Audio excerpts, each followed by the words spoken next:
Hey, how's it going, YouTube? I'm back in the video, and today I'm going to be talking about who will be getting the 8th seed in the Western Conference and the NBA for the playoffs this season. As a lot of people may know, there's going to be some changes going into how the playoffs are seeded. The 1 through 7 seeds are going to be pretty much seeded the exact same way, but the 8th seed is going to be very, very competitive, at least in the West. In the East, not so much, but in the West, there is a lot of contention for that spot, as there's multiple teams only 3 games away, and 2 other teams that also have a chance to get in as well. And then if the 7th and 8th team, and the 8th and 9th seed are at all like close to each other, 4 games within each other, should I say, there's going to be a play-in tournament. So that's why I'm making this video, and I think it's going to be very interesting to see why I think each team's going to get in there. So in this video, I'm really going to be going to what's even happening, the main teams that we're going to have to look at, and the actual 3 contending teams that I think have potential of getting the A seed. So yeah, I'm getting to all that in this video. So if you do like the aim point, hit the like button and subscribe button. And without further ado, without rambling on too much, let's get right into this video. Alright, so like I said earlier, there's a big old play-in tournament thing that's going to happen if the 9th seed and the 8th seed are currently within 4 games of each other. So what's going to happen is that all 22 teams that they bring back are going to be playing 8 more games, and if in those 8 games are just going to be the games that they had scheduled, and if any of those games scheduled cannot be played because one of the teams that they're supposed to be playing did not get invited back, then they're just going to be replacing that game with the next available game. So yeah, it's pretty much going to be like the normal rest of the 8 games that each team had, just replace some games that can no longer be played due to the team not being invited back. So yeah, that's what I'm pretty much going to be getting into, and I'm getting to what team I think could potentially knock the Memphis Grizzlies off that 8th seed.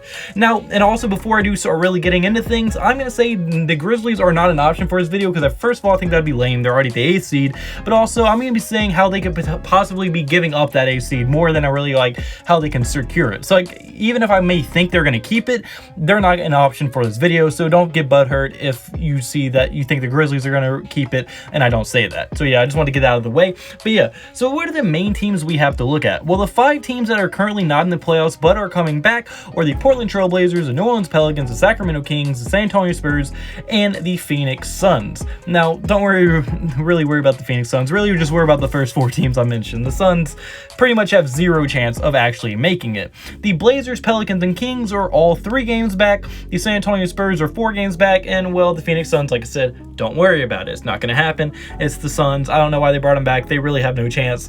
Maybe mathematically they have a chance, but reality-wise, Suns fans, I'm sorry, you don't have a chance of making this 8th seed at all. There's just not a chance.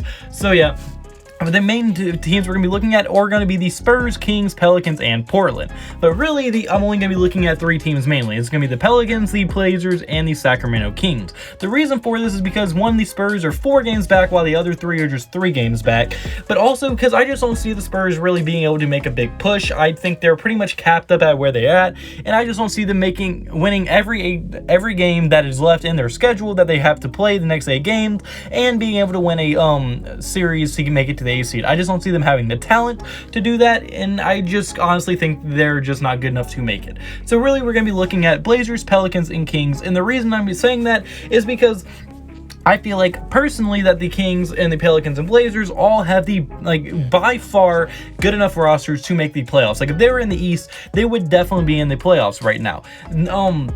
So with that being said, let's look at what was happening before the season actually ended. In the last 10 games before the season was postponed or canceled, the Blazers were 4-6, the Pelicans were 5-5, and the Kings were 7-3. So the Kings and Pelicans, they at least had at least 500 record, and the Kings played very good over the last 10 games. So it looked like the trend-wise with the Pelicans and Kings were starting to pick up momentum and going good over the last 10 games, while the Blazers were kind of struggling a little bit, having a losing record over their last 10 games.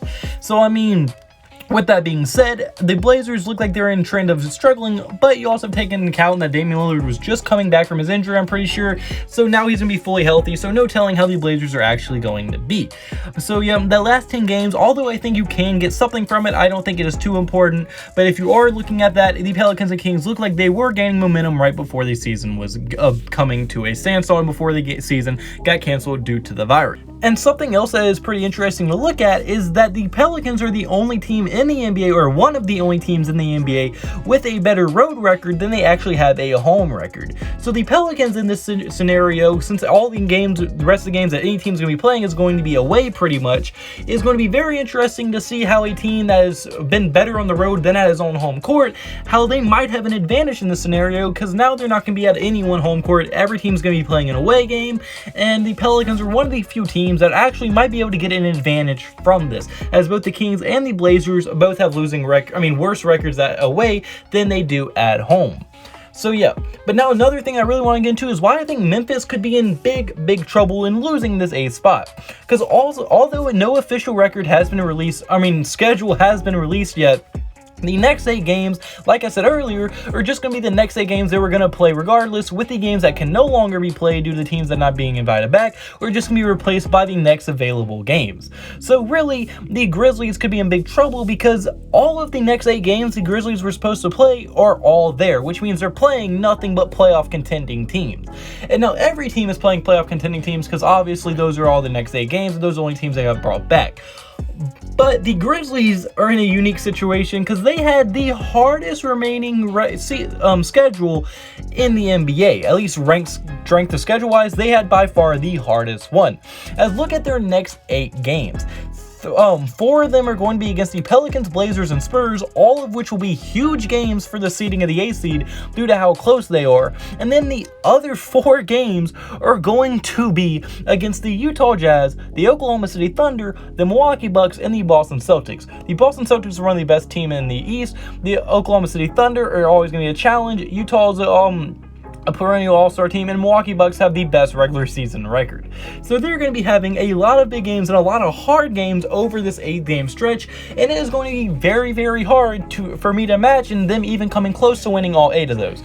The Pelicans have beat them every time they played them so far, so that means those are going to be 2 tough games. Milwaukee's obviously going to be a hard game, and obviously Boston's going to be a hard game.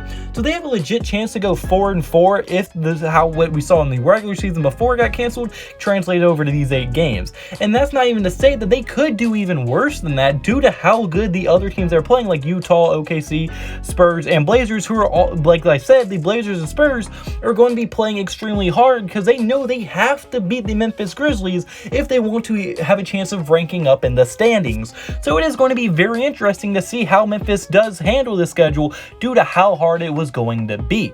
So yeah, and also another thing that's interesting to look at, the Pelicans had the easiest strength of schedule out of any team in the Western Conference. Now, yes, a lot of those games that they were going to be playing against bad teams that didn't get invited back, they're not going to be able to play those.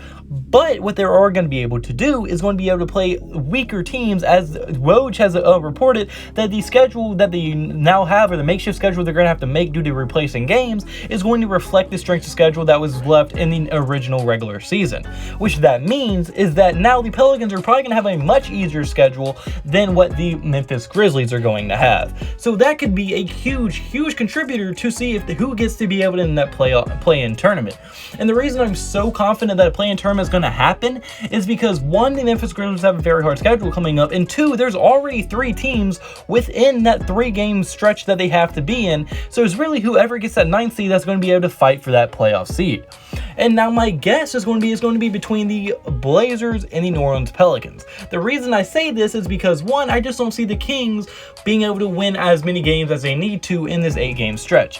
While I could see the Blazers having Damian Lillard, CJ McCollum go off during this 8-game stretch and completely take over and be able to maybe even take the 8th seed or even be able to be that 9th seed to compete for that thing.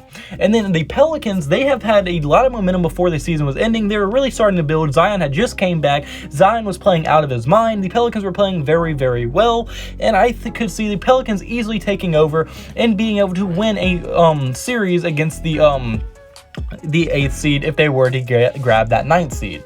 So yeah, I can see all that happening, and overall this might be some bias because I'm a Pelicans fan, but I can see the Pelicans being the 9th seed that does it, because like I said, the Pelicans have the easiest schedule remaining. They have a better road record than they do home record, so it's not going to affect them at all. Really, not having a crowd or not playing at their home court, that's not going to affect them in any way. If anything, is going to help them. And I mean, they were just gaining momentum, and I think the Pelicans are the most prime team to make this run. So yeah, but I want to hear your thoughts in the comment section below. Do you agree with me? Do you think the Pelicans will? Who do you think is going to make it out of the West? I want to hear your thoughts in the comment section below. If you like the video, point the like button and subscribe button, it would mean the world to me. And I hope you have a blessed day. I got a blessed day, so you need to have a blessed day. See you in the next video. Goodbye. Boo. Blah.